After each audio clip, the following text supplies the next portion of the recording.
Hello বন্ধুরা, good morning. আমি সাথী চলে আসলাম একটা নতুন ভিডিও নিয়ে। আশা করি তোমরা সবাই ভালো আছো, সুস্থ আছো। আমিও ভালো আছি। আজকে আমার মনটা খুবই খারাপ ছিল। সকাল সকাল ঘুম থেকে উঠে পড়েছিলাম। উঠে দেখি গাছ থেকে অনেক শিউলি ফুল পড়েছে।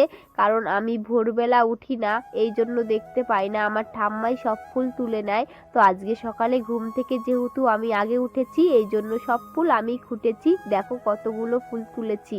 তারপরে আমার বর চলে যাবে কাজে, এই জন্য দেখো বরকে আমি টেহট্ট দিতে যাচ্ছিলাম।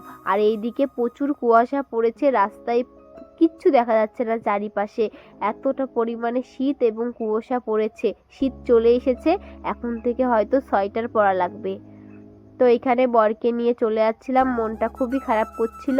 তারপরে এখানে যেতে না যেতেই টেহট্ট দেখি কৃষ্ণনগরের বাস চলে এসেছে। তো বরকে তুলে দিলাম, আমার বর আমাকে টাটা দিল, আমিও চলে আসলাম। ভিডিওটা ভালো লাগলে একটা লাইক করে পাশে থেকো।